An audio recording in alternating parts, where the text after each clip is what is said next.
Hello les joyeux rebelles. Aujourd'hui une petite vidéo sur les limites que l'on se donne, que l'on impose aux autres, nos propres limites. Alors vous savez que ce sont vos témoignages aujourd'hui, c'est ce que je traverse au quotidien qui vient nourrir le propos de mes vidéos. Donc je me sers de ce que j'entends auprès de mes amis et de mes patients pour pouvoir partager mon ressenti, ce que je crois savoir sur certains sujets et de le partager avec vous afin de vous enrichir, d'avoir également vos retours parce que vos commentaires m'intéressent beaucoup. Et voilà, donc là je voulais partager ce que vivent de mes amis, à savoir que quand je fais des partages comme ça,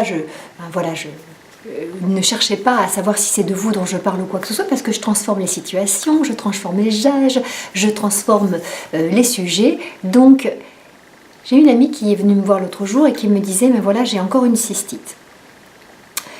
Alors je ne sais pas si vous êtes au fait de ce que le corps exprime, à savoir que le corps, quand il a quelque chose à dire, c'est de toute façon lui qui a raison. On peut mener notre mental, on peut mener notre esprit là où on a envie qu'il aille. Mais en fait, souvent, c'est lui qui nous mène en bateau. Le corps, lui, ne nous mène jamais en bateau. Le corps sait où est-ce qu'il a mal et pourquoi il a mal. Donc s'il y a vraiment un élément que nous devons écouter dans notre santé, dans notre ressenti, c'est celui du corps. Donc la cystite, moi, elle me parle de cette façon-là. La cystite, ça me parle de territoire. Le territoire, vous voyez, en fait, quand on observe nos animaux, quand on observe un chat ou même un chien, on va se rendre compte que quand il a envie de marquer son territoire, il va aller pisser aux quatre coins du jardin, par exemple, et puis voilà, il va dire « Ok, je délimite mon territoire ». Et en fait, la cystite, ça concerne effectivement une inflammation au niveau de la miction, donc au niveau du fait de faire pipi. Et ça va effectivement nous rappeler que les urines servent à marquer notre territoire. Et souvent, les cystites, c'est quand il y a de la colère qui se place à cet endroit.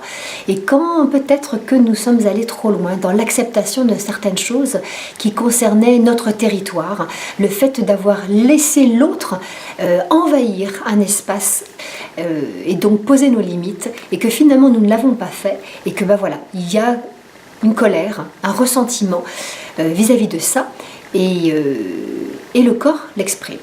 Donc cette amie vient me voir et me fait « Ouais, là j'ai encore une cystite. » Et donc, oui, alors qu'est-ce qui s'est passé dernièrement ? J'ai encore accepté quelque chose que je sais que j'aurais pas dû accepter. Donc en fait, c'est une personne qui est très souvent contrariée parce que c'est une personne qui n'arrive pas à dire non, qui n'arrive pas à dire non aux autres, qui n'arrive pas à exprimer son désaccord quand sa limite est atteinte. Et ça, ce qu'elle vit, elle, énormément de gens le vivent aussi. Alors, elle est contrariée parce qu'elle se sent envahie, parce qu'elle se sent abusée par le comportement de l'autre, et que parce que sa limite elle est atteinte. Et donc elle me dit mais je comprends pas pourquoi c'est toujours moi qui vis ça. Je dis oui, parce que moi je ne vis pas ce genre de choses, moi je vis d'autres choses, mais je ne vis pas cette sensation d'être envahie par les autres. Alors en fait ce que va faire l'autre, et c'est souvent ce travail de miroir qui se passe entre deux personnes de nous, va venir inconsciemment cogner, frapper à la porte, donner des petits coups de poing, des petits coups d'aiguille sur l'endroit justement qui nous fait le plus mal, ou en tout cas qui a besoin d'être travaillé à ce moment-là. Donc il y a des gens qui vont inconsciemment agir pour pouvoir venir réveiller nos blessures, et si on le prend d'une façon positive, si on a conscience de ce qui se passe, on va pouvoir avoir le plaisir de travailler et de guérir cette blessure. Mais si on n'a pas conscience que l'autre, en fait, il vient juste réveiller des choses qui appellent à être guéri chez nous, on va subir et on va être complètement victime. Et quelque part, si on est victime, l'autre devient un bourreau.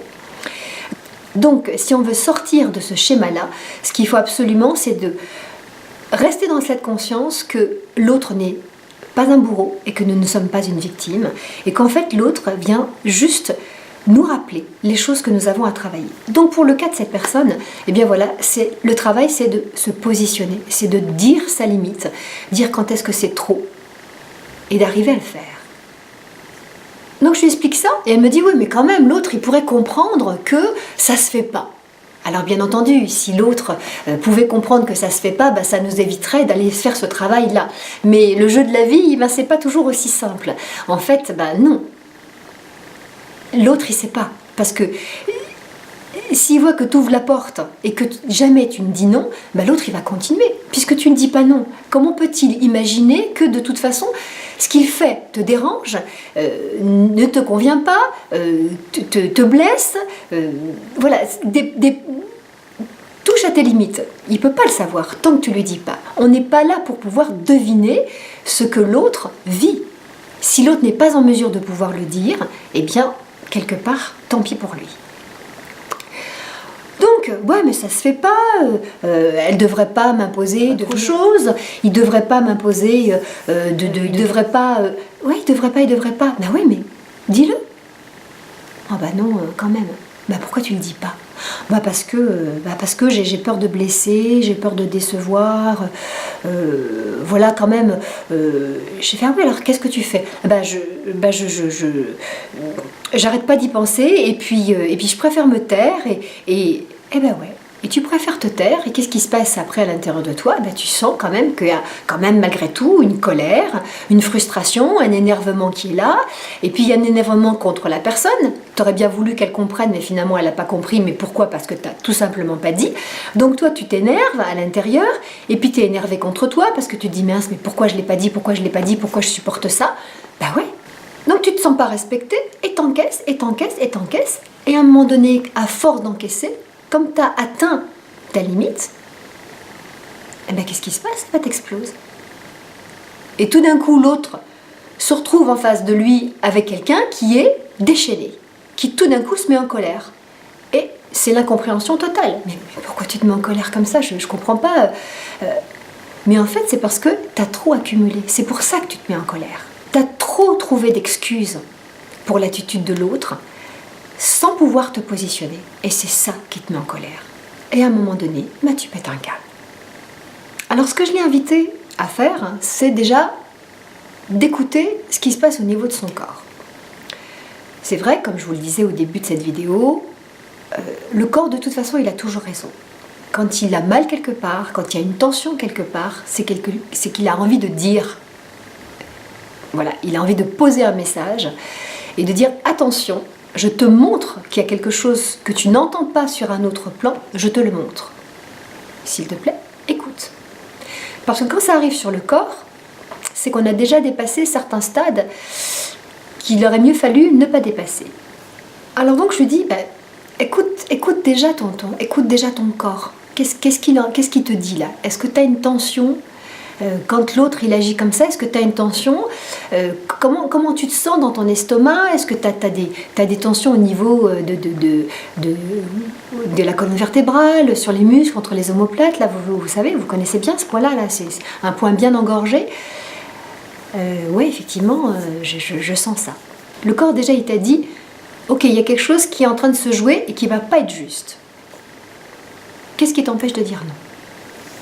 Ah mais je peux pas dire non. Je peux pas dire non, c'est trop compliqué. C'est quoi la vraie raison du non qui est en dessous? Le fait de ne pas dire non, le non au non. Pourquoi? Si tu dis non, quel est le risque que tu prends? Il est possible que je sois rejetée. Il est possible que tu sois rejeté, effectivement. Il est possible que tu sois mal perçu. Il est possible que tu déçoives. Et finalement, tout ça, c'est quoi? C'est la peur, quelque part, de ne pas être aimé, de plus être aimé. Et si on n'est plus aimé, on risque d'être abandonné. Et ça va aller toucher à des blessures qui font partie de notre enfance, qui sont des blessures primordiales. Et en fait, quand une personne n'arrive pas à dire non, quand elle se laisse envahir par le comportement des autres, eh bien c'est peut-être justement qu'elle a peur justement de perdre l'amour de cette personne. Donc c'est très intéressant d'aller regarder cette peur et de juste la reconnecter, d'y faire face, de la regarder et de se dire est-ce que c'est possible pour moi, à ce moment-là, de prendre le risque de perdre l'amour de cette personne. Et si effectivement tu perds l'amour ou l'amitié ou la tendresse ou quelque chose qui était important pour toi dans ce lien, si tu le perds parce que tu t'es positionné, c'est que de toute façon, ce lien était fragile. Voilà, donc déjà, ça élimine certaines choses. Ensuite, ce qu'il faut que tu comprennes, c'est que plus tu vas t'aimer, plus tu vas te respecter, plus les autres vont te respecter. Parce qu'en fait, l'autre n'est que ton miroir. Et moins tu te respectes l'autre, plus l'autre sera irrespectueux avec toi. Mais c'est pas fait d'une façon consciente. Tout ça est fait, voilà, d'une façon très subtile, dans les méandres de cet inconscient. Donc, respecte-toi. Apprends déjà à poser. Qu'est-ce qui m'empêche de dire non ? Est-ce que c'est parce que j'ai peur de perdre quelque chose dans ce lien ? Quand tu reconnais ça, déjà, tu peux te détendre et c'est déjà beaucoup plus facile pour pouvoir être au clair avec toi. Et si tu es au clair avec toi, tu vas être plus facilement au clair avec l'autre. Si tu apprends à dire non, c'est déjà un premier pas pour l'amour de toi. Pose ta limite et montre, en posant ta limite, que tu te respectes. Donc écoute ton corps. Est-ce que, quand il me parle comme ça, est-ce que quand elle a cette attitude avec moi, est-ce que quand je me sens envahie de cette façon-là, est-ce que c'est juste pour moi ou est-ce que ça l'est pas ? Est-ce que je peux accepter ça ou pas ? Et quand je l'accepte, est-ce que je l'accepte totalement ou avec des conditions ? Parce que ça aussi, après, ça va jouer dans la relation, dans la qualité de ta relation avec l'autre. Après t'être écouté, après avoir écouté les signes de ton corps, après avoir sondé ton cœur, il va falloir que tu puisses dire. Moi, je crois que quand on sait dire les choses, et quand on ne le dit pas sous le feu de la colère, donc ça veut dire qu'on n'a pas trop attendu avant de dire, avant d'exprimer ce qui est juste pour nous, on peut dire beaucoup de choses. Alors, on peut dire beaucoup de choses, mais à condition que l'on parle de soi. C'est-à-dire qu'on ne va pas commencer notre phrase par « tu ne devrais pas faire ci, tu devrais comprendre que ». Dire, c'est accepter de prendre le « je ». C'est d'accepter de parler en ton propre nom. C'est-à-dire que ta phrase, elle doit commencer par « je ». Et puis « je me sens comme ça ». Quand tu viens sans prévenir chez moi, or que peut-être j'ai d'autres choses à faire. Je me sens comme ça quand tu me parles de cette façon-là. Ça me fait ça. Donc, tu commences ta phrase par « je ». Donc ça veut dire que tu prends déjà la responsabilité de ce que tu ressens. Tu prends la responsabilité de l'émotion que tu traverses. Et ça, c'est vraiment très important parce que dans ce cas-là, tu n'accuses pas l'autre. Parce que finalement, l'autre, comme je le disais tout à l'heure, il n'y est pour rien. Lui, il vient juste parce que pour lui, c'est juste.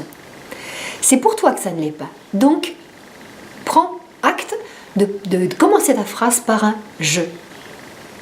Pose ensuite ta limite. Toujours dans la bienveillance. Toujours avec le sourire. Et donc, ça demande à ce que tu ne sois pas allé trop loin dans ta colère ou dans ta frustration. On est bien d'accord là-dessus. Donc, pose avec bienveillance et dis « voilà ». Je ne peux pas accepter cela ou cela. Je demande à ce que, quand tu viens le soir, eh bien, tu me passes un petit coup de fil avant pour savoir si je suis disponible. Je te demande de ne pas amener ton chien dans ma maison parce que je ne souhaite pas avoir de chien dans ma maison. Et etc., etc. Pose clairement ta limite. Dans la douceur, dans la bienveillance et dans la gentillesse. Si malgré les limites que tu as posées, l'autre ne peut pas les entendre, eh bien c'est à toi de voir si tu acceptes que cette relation puisse prendre un terme. Puisqu'en fait, ta limite a finalement atteint la limite de l'autre. Et là après, c'est deux limites qui vont se confronter. Et donc c'est à vous de voir où est-ce que vous en êtes avec ça. Et si vous êtes dans l'authenticité, dans le respect chacun de qui vous êtes et de vos propres limites, eh bien, soit effectivement cette relation, elle continue avec d'autres paramètres, avec d'autres couleurs, avec des choses posées et qui sont respectables pour toi, soit effectivement, si ça ne l'est pas, eh bien, le risque, c'est qu'effectivement, cette relation ne continue pas ou qu'elle se mette entre parenthèses pendant un certain temps. C'est à toi de voir dans la balance où est-ce que tu en es. Si une relation ne continue pas parce que tu as posé tes limites, c'est peut-être parce que eh bien, cette relation était peut-être déjà trop fragile et qu'elle partait sur des bases qui n'étaient pas correctes.